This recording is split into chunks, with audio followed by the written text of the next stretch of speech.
What would you do if it were illegal for you to own a Bible? Would you stand up for your faith? This is a question some of us might ponder, but few, if any, will ever actually have to answer in this lifetime. By God's grace, we were born into the most free and most religiously tolerant country in the world. But today, we'll hear from a woman who was not born in America. She was born into communist Romania during the time it was ruled by the ruthless dictator Nicolae Ceausescu, who governed Romania from 1965 to 1989, at which time he was killed by firing squad by his own people. During these decades, Ceausescu reigned with terror. So that we all just have a clear picture of what it may have been like to live under the reign of Ceausescu, I'm going to read for you a 1985 report provided to the government by the Heritage Foundation. It says, quote, Romania's human rights record is among the worst in the Soviet bloc, surpassed perhaps only by the USSR itself. The regime persecutes religious believers. It uses psychiatric hospitals for political purposes. Censorship is ubiquitous. Free labor unions are totally forbidden. And the situation has deteriorated seriously. The report continues to say, reports on this situation have become increasingly difficult because reliable information about events in Romania is becoming increasingly scarce. Romania is a closed society. The report goes on to say, for example, some 20,000 Bibles sent by the World Reformed Alliance to the Hungarian Reformed Church in Romania were turned into toilet paper by the government. This was just one more insult to Romanian citizens who are virtually forbidden to practice their various religions. The report concludes in saying Romania is generally considered to be one of the most egregious human rights offenders in Eastern Europe.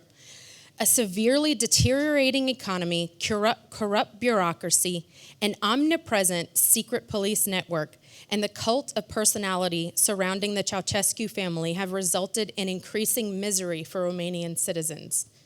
In every area, Romania disregards international human rights standards and even its own laws. That concludes the portion of the report.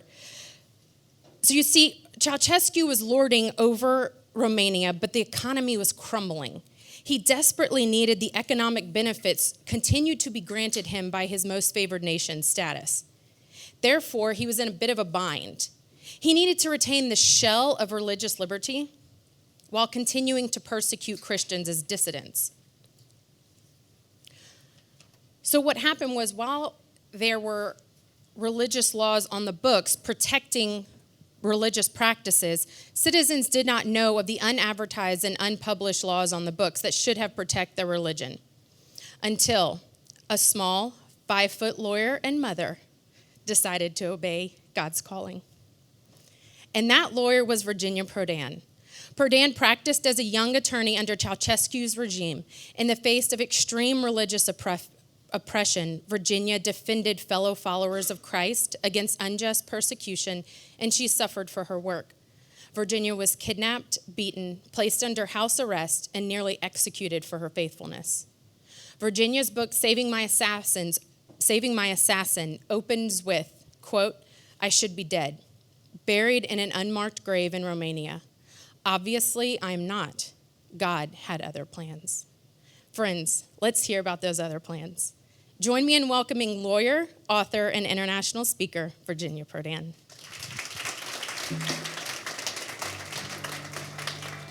This is exactly how my country looked like.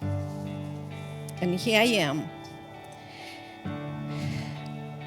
a young attorney, graduated from Bucharest Law School, taking the dictator to court, exposing him to the world. And he was not very happy with me.